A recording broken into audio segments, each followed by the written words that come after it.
మన ప్రాణ స్నేహితులు అనుకున్న వాళ్ళు మనల్ని విడిచిపెట్టిన సందర్భాలు ఎన్నో ఉన్నాయి. అనుకున్న వాళ్ళు మన హృదయాన్ని గాయపరిచిన సందర్భాలు ఎన్నో ఉన్నాయి. కొన్ని సందర్భాల్లో మన రక్త సంబంధికులు, మన కుటుంబస్తులు కూడా మనల్ని విడిచిపెట్టి ఒంటరి చేసిన సందర్భాలు మన జీవితంలో ఎన్నో ఉన్నాయి.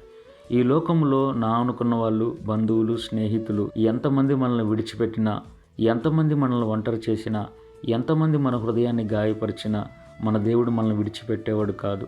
ఈరోజు నువ్వు ఏ స్థితిలో ఉన్నావో, నిన్ను అందరు గాయపరిచి నిన్ను ఒంటరి చేసి వెలివేయబడిన స్థితిలో, అవమానించబడిన స్థితిలో, ఏ దిక్కు తోచని స్థితిలో, ఏ సహాయము పొందుకునే స్థితిలో నువ్వు ఉన్నావేమో, అనుకున్న వారిని విడిచిపెట్టి ఒంటరిగా ఉన్న స్థితి నీకుందేమో, నా దేవుడు నీకు వాగ్దానం ఇస్తున్నాడు.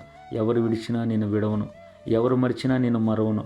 ఇదిగో ముదివి వచ్చే వరకు నేను ఎత్తుకున్నవాడు నేనే అని చెప్పి నీ ఒంటరి సమయంలో ఆయన నీకు స్నేహితుడిగా, తల్లిగా, తండ్రిగా ఉండాలని ఇష్టపడుతున్నాడు. నువ్వు అంగీకరిస్తే, నువ్వు గనక నమ్మి విశ్వసిస్తే ఆయన నీ స్నేహితుడిగా, నీ తండ్రిగా సదాకాలం మనతో ఉండాలని ఆశపడుతూ ఉన్నాడు. Amen. Praise the Lord. God bless you.